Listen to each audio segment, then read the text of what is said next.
Hello friends, today's teaching is titled, Was Christ Hung on a Cross, a Tree, or a Torture Stake? A Garden Promise Fulfilled. When Adam and Eve disobeyed God by eating from the tree of the knowledge of good and evil, they exchanged their close relationship with God for Satan's lie. Yet God, in his great mercy and love, made a promise to the serpent no less, that he would send someone to rescue people.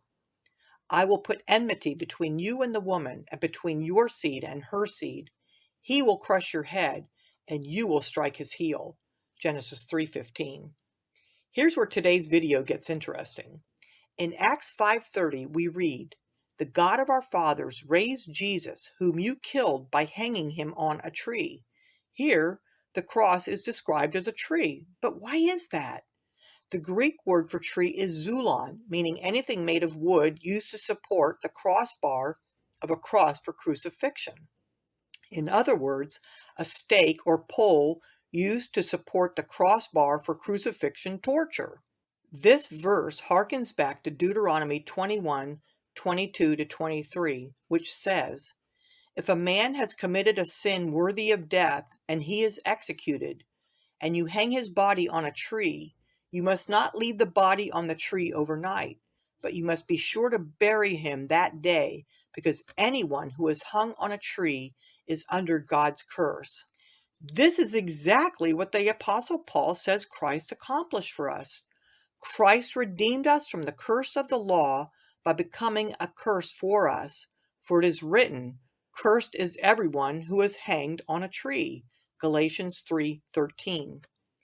It is interesting to note the tree in the garden, which Adam and Eve ate from in disobedience and resulted in the curse of all living things, is remedied by Jesus, who bore the curse of our sin on another kind of tree, xulon.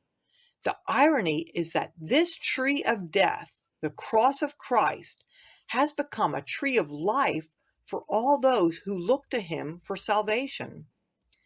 Jesus said, "And I, when I am lifted up from the earth, will draw everyone to myself."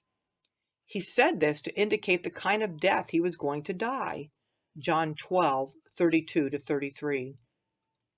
Let us fix our eyes on Jesus, the author and perfecter, the finisher of our faith, who for the joy set before him endured the cross, scorning its shame, and sat down at the right hand of the throne of God. Hebrews 12:2. Friends, thank you for listening. Please comment below. I'd love to read what you have to say. If you enjoyed today's video, please give it a thumbs up and share it with a friend. I also invite you to subscribe to my channel. In the description below is the link to the written portion of today's video, as well as a link to teach the great promises of the Bible to children. God bless you. Keep looking to Jesus.